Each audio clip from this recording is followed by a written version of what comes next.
Hi everyone, thank you for joining us today. My name is Wilson Pun. I am the managing attorney for Pun & Associates, and we practice primarily real estate law. Today I have here as my guest Jocelyn Wang, who I will let introduce herself.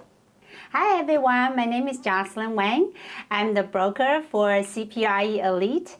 Very happy to be here working with Wilson to talk about some real estate related issues. Hi Wilson. Hey Jocelyn, how are you today?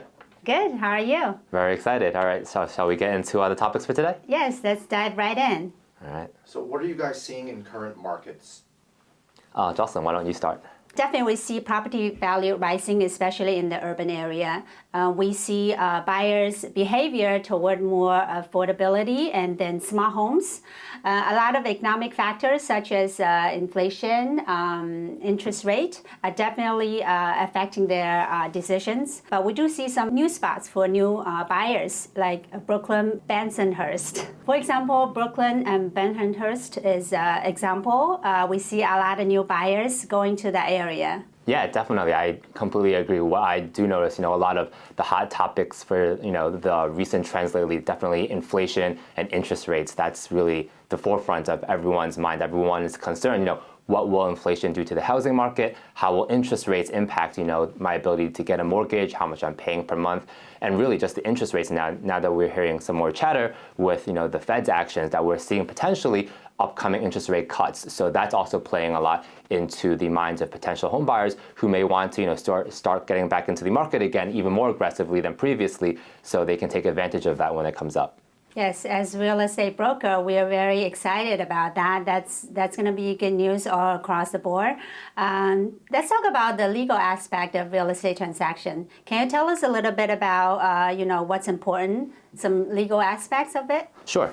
So from the legal perspective, we are seeing some additional changes recently as well, primarily regarding the Property Condition Disclosure Act. So initially, back since 2002, I believe, was when the Property Condition Disclosure Act was first introduced, where a seller would have to disclose to the purchaser any potential defects with the property via a property condition disclosure statement. However, the seller can also opt, instead of filling out this statement and sort of opening themselves up to liability, to give the purchaser a $500 credit, and that will be given to them at closing.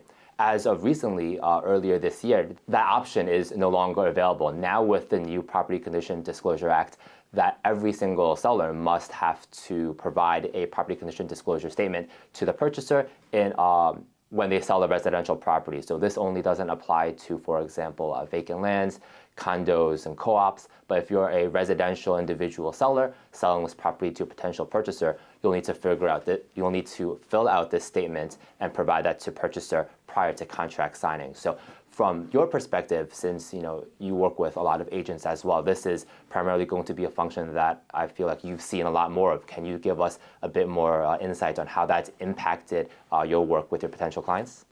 I think definitely inspection is even more important now. Before, a lot of times we take sellers' word for it, or they're trying to get in the transaction or be other buyers.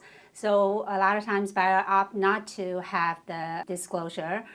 So I feel now everything is black and white. Everything is out in the open. Definitely. I think in a way it actually definitely protects the buyer in the long run.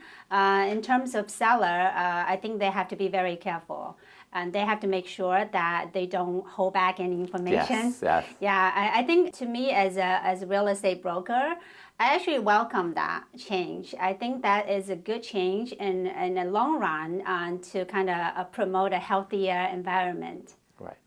Yeah, I would completely agree with that. Just so sort of add on, it's similar to having a clear-cut contract that as an attorney we prepare for our clients. We want to make sure that in the contract that both parties, the purchaser and seller, have really clearly defined roles, obligations, and what they need to do prior to the actual closing taking place. And by assigning those roles and having everything clear-cut, you don't leave anything to chance. There's nothing ambiguous about it. And similar to this new PCDA requirement, that once we have all these disclosures very clear-cut, there's no question or confusion of anything that might relate to the property's history. So everything is out in the open and both parties can negotiate with that knowledge in mind. All right, so that wraps it up for today. Thank you all for joining us on this lovely discussion. It was great having Jocelyn Wang here once again.